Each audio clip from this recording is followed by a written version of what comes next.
Vstávej, dětku. Marfušku, Drahouška štípají komáři. Nemůže spát a odpočívat. No, tak je jást. Čuču. Už jdu. A co ty, moje milá, děláš? Sestřičce Marfušce pletu punčochy. Pleteš. Přece jste mi to sama poručila. Plést jsem ti poručila, ale ťukat o sebe jehlicemi jsem ti neporučila. Probudíš Drahouška Marfušku. Což je zas slyšet? Jak by nebylo? To se jen ty špindíro celý den trmácíš a pak tvrdě spíš. A Drahoušek Marfuška celý den prodřímala, hřbet neohýbala a teď jí může probudit, i když hrášek na zem spadne. Tu se, holubičko, můžeš usadit, ať Drahoušek Marfuška má klid. Tady měsíc svítí jasně. Je tu ticho. Je tu krásně. A než kohout zakokrhá, ať máš druhou punčochu. Jinak ti, moje milá, vlasy vyškubu. Sním, bdím, je to sen, totéž ráno, ten týžden, ale teď už jinde jsme. Je to jiná vesnice. Synáčku, No co ještě?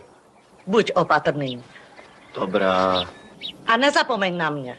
dobrá, Vždycky pomáhej slabším dobrá, a starším ustupuj. dobrá. Jak dlouho se toulal Ivan po širém světě, o tom nic nevíme.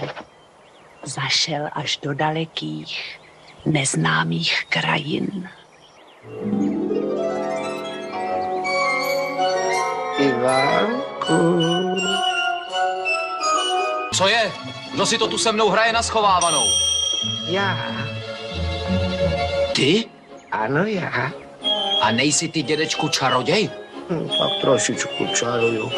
Ale je mi to smutno. Smutno? Smutno.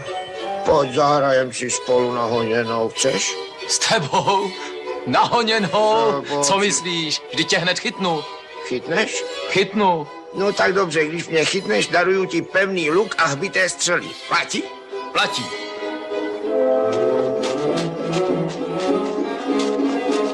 Ivánku.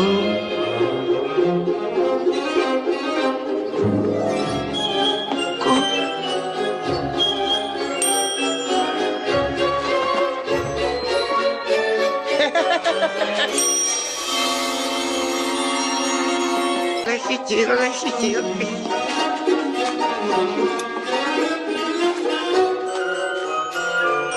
Tak co? Chyť si mě. Vyhráváš. Jsi chlapík.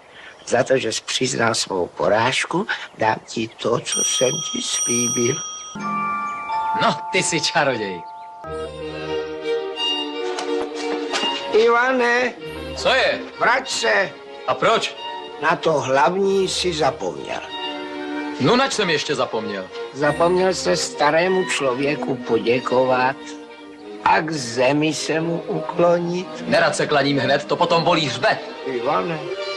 Ať se ti medvěd klaní až k zemi. Nasťo. Co jsi to se mnou provedla, ty čarodějnice prokletá?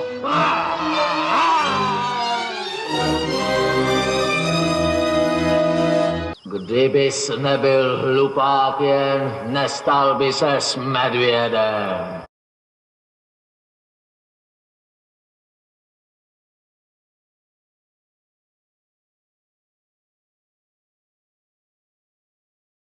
Ach, ty